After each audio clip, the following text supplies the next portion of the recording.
YouTube के अनमोल ज्ञान में आपका स्वागत है। आज का विषय है नारी सम्मान। इस चैनल को सब्सक्राइब जरूर करें, लाइक भी करें और शेयर भी करें। नारी सम्मान। भारत धर्म प्रधान देश है। यदि कहा जाए कि भारत धर्म प्राण देश है तो शायद अतिशयोक्ति नहीं होगी। जैसे शरीर से प्राण के निष्क्रमण होने पर वह शव हो जाता है, उसी प्रकार इस देश से यदि धर्म को निकाल दिया जाए तो यह निष्प्राण हो जाएगा। इस धर्म की रक्षा के लिए यहाँ समय समय पर संत और भगवंत अवतरित होते रहते हैं। श्रीमद् भगवद गीता के अध्याय 4 में कहा गया है कि यदा यदा ही धर्मस्य ग्लानिर्भवति भारत अभ्युत्थानमद्धर्मस्य तदात्मानं सृजाम्यहम्। जिस प्रकार समय समय पर सरोवर में सरसीज समुत्पन्न होकर स्वसौरभ से संसार को सुरभित करता है, उसी प्रकार समय समय पर संत जन इस संसार में अवतीर्ण होकर अपने अनुभव ज्ञान लोक से जगत को आलोकित करते रहते हैं। उन्हीं संतों की परंपरा में रविकुल कमल दिवाकर मर्यादा पुरुषोत्तम भगवान श्री राम के अनन्य भक्त कविकुल कुमुद प्रभाकर संत गोस्वामी तुलसीदास जी महाराज हुए। उनकी कीर्ति रामचरितमानस से कौन अनभिज्ञ है। फिर भी कतिपय सज्जन आक्षेप करते हैं कि गोस्वामी जी ने नारी जाति को हीन दृष्टि से देखा है। हाल की ही बात है, एक जगह नारी जागरूकता सम्मेलन का आयोजन किया गया था और उस सम्मेलन में एक पढ़ी लिखी आधुनिक विदेशी स्टाइल वाली महिला भाषण दे रही थी, जिसमें वह कह रही थी कि आजकल महिलाओं को समुचित सम्मान नहीं मिलता है। पुरुष वर्ग उसे मात्र खिलौना और घर की नौकरानी समझते हैं और संत लोग भी नारी को नेक नज़र से नहीं देखते हैं बल्कि हे दृष्टि से देखते हैं। और गोस्वामी तुलसीदास जी ने तो श्री रामचरितमानस में नारी को अधम ते अधम अधम अति नारी और ढोल गंवार शूद्र पशु नारी एवं नारी स्वभाव सत्य कवि कहहीं अवगुण 8 सदा उड़ रही कहकर पूरे नारी जाति को ही अपमानित किया है। अन्य महिलाओं का भी नारी जागरूकता पर अलग अलग किस्म का भाषण हुआ। वस्तुतः उक्त नारी जागरूकता सम्मेलन का आयोजन न्यायालय द्वारा किया गया था, जिसमें वकीलों और को नारियों पर घरेलू हिंसा के बारे में कानूनी प्रक्रिया बताना था। चूँकि नारियों की क्या प्रतिक्रिया होती है उनका विचार जानने के लिए महिलाओं को भी बोलने का अवसर दिया गया, जिसमें महिलाओं ने अपने सम्मान के बारे में ही पेशकश की। संयोग से मुझे भी उक्त नारी जागरूकता सम्मेलन में एक वकील की हैसियत से आमंत्रित किया गया था। अन्य वकीलों का भी घरेलू हिंसा, दहेज प्रताड़ना एवं दहेज हत्या पर अलग अलग संभाषण हुआ। जब मेरी बारी आई तो मैंने इतना ही कहना उचित समझा। आप लोग कई लोगों से घरेलू हिंसा, दहेज प्रताड़ना एवं दहेज हत्या के बारे में जो कानून है उसके बारे में सुन चुके हैं, लेकिन नारी सम्मान के बारे में जो एक महिला प्रवचनकर्ता द्वारा महिला और पुरुष संबंध के बारे में कटाक्ष आप लोगों ने सुना, उन सारे विषयों पर मैं संक्षेप में अपना व्याख्यान इस प्रकार प्रस्तुत किया। यह सत्य है कि इस धरती पर नारी नहीं होती तो सृष्टि ही नहीं होती, लेकिन ईश्वर ने नारी और पुरुष दोनों को एक साथ मिलकर सृष्टि करने का कार्य सौंपा। जब तक स्त्री और पुरुष का सम्मानजनक संयोग नहीं होगा, सृष्टि की कल्पना करना निरर्थक है। रह गई सांसारिक परस्पर सम्मान की बात, तो यह व्यक्ति विशेष के विचार पर निर्भर करता है। पुरुष हमेशा महिला को सम्माननीय दृष्टि से ही देखा, लेकिन अपवाद से दुनिया खाली नहीं। शास्त्रों में संतों ने यहाँ तक कह दिया कि यत्र नार्यस्तु पूज्यन्ते तत्र रमन्ति देवता, अर्थात जहाँ नारियों की पूजा होती है वहाँ देवता गणमते।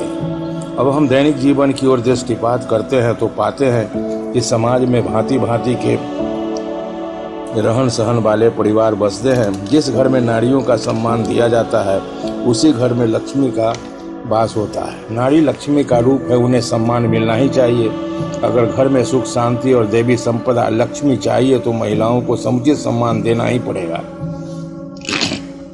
जिस घर में महिलाओं को सम्मान नहीं दिया जाता है उस घर में दरिद्रता, अराजकता, भूखमरी, झगड़ा, झंझट व्याप्त रहता है।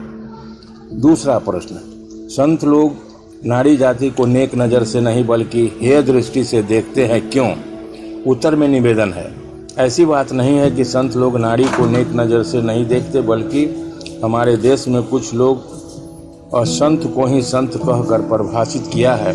ऐसे व्यक्ति हैं आसाराम और नागपाल और उनके शिष्य, जिन्होंने नारी जाति को ही कलंकित कर दिया है।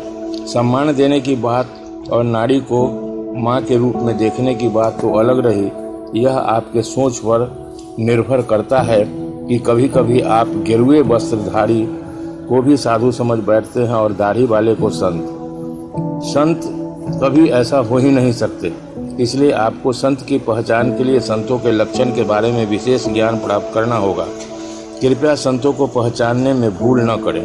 वस्तुतः हमारे धर्मशास्त्र में तो महिलाओं को उच्च स्थान दिया गया है। कहीं कहीं तो देव के पूर्व देवी जी का ही नाम आता है, जैसे सीता नाम, राधे श्याम, गौरी शंकर आदि। और भी देखिए, कुंती, द्रौपदी, तारा, मंदोदरी और अहल्या की अधावधी कन्या की संज्ञा दी गई है। महाराज धृतराष्ट्र की पत्नी रानी गंधारी बड़ी तपस्विनी थी, जिनके शाप को स्वयं भगवान श्री कृष्ण ने सहर्ष स्वीकार किया है।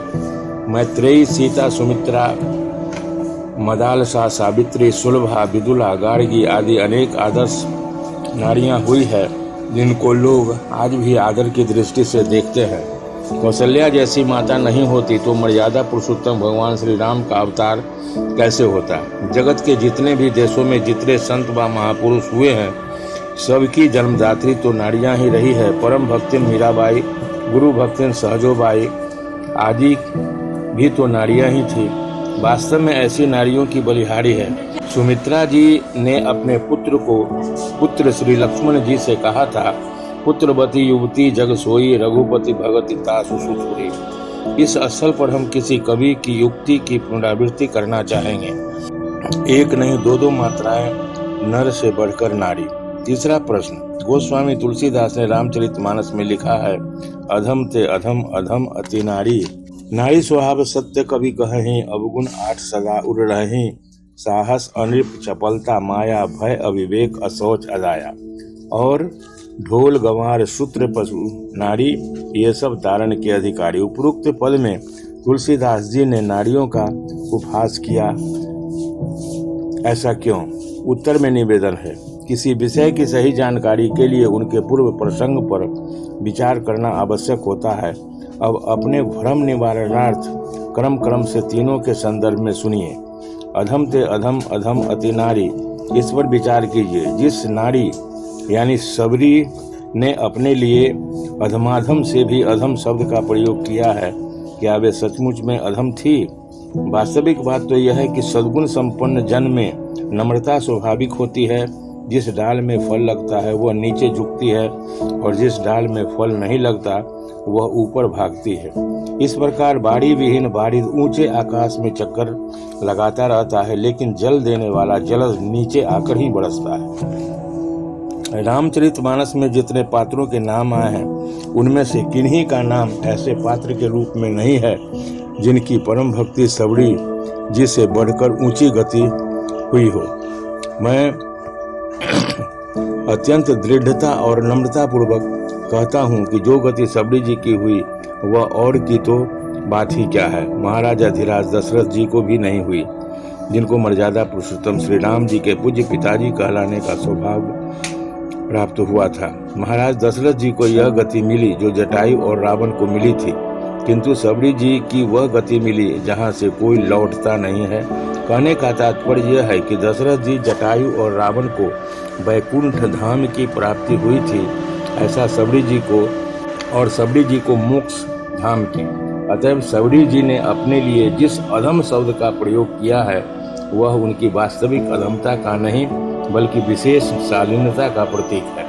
नारी स्वभाव सत्य कवि कहीं, अवगुण आठ सदा उड़ रहे हैं। यह उक्ति शिरोमणि गोस्वामी तुलसीदास जी की नहीं, यह त्रिपुरारी शंकर की और न असुरारी श्री राम की है, बल्कि यह तो सुरारी रावण की है, जो कि उन्होंने अपनी पत्नी मंदोदरी को कहा था। देव, दनुज और मनुज के विचार में अंतर होना कोई अस्वाभाविक बात नहीं है। ढोल, गंवार, शूद्र, पशु, नारी, ये सब तारण के अधिकारी। यह प्रसंग उस समय का है जबकि भगवान श्री राम ससैन्य समुद्र के निकट पहुंच चुके थे। उनके सामने 7 योजन समुद्र पार करने की समस्या विकट थी, क्योंकि साथ में बंदर भालुओं का भारी सेना जो था। वे सारे के सारे वहीं अटक गए। चिंता और दुख के मारे उन सब के मुख सूख कर लटक गए। तब दयानिधि ने जल निधि से आग्रह राह की मांग की, किंतु जल निधि ने इनकी परवाह नहीं की। जब शेष में आकर भगवान ने अपने बाण से उनके समस्त जल को सोख डालना चाहा, तो उसके जल जंतु जलने मरने एवं अति व्याकुल होने लगे। तब कहीं उसको होश आया और वह अहंग छोड़ हाथ जोड़कर कहने लगा, सभय सिंधु कहीं पद प्रभु केरे, क्षमहु नाथ सब अवगुण मेरे, गगन समीर अनल जल धरणी, इन्ह कह नाथ सहज जर करनी। तब मेरे प्रेरित माया उपजाए, सृष्टि हेतु जब ग्रंथ निगाए, प्रभु आयसु जेहि कह जस अहि, सो तेहि भांति रहे सुख लहहि, प्रभु भल किन्ह मोहि सिख जिन्हि, मर जादा पुनि तुम्हरी किन्हि, फूल गमार सूत्र बसुनारी, ये सब तारण के अधिकारी। रामचरितमानस सुंदरकांड से ये व्याख्यान लिया गया है। शब्दा नाम अनेकार्थ होने के कारण स्थान भेद से एक ही शब्द के अनेक अर्थ हो जाते हैं। उदाहरणार्थ सारंग शब्द को लीजिए। सारंग नैनी, सारंग बहनी, सारंग ले चले सारंग को।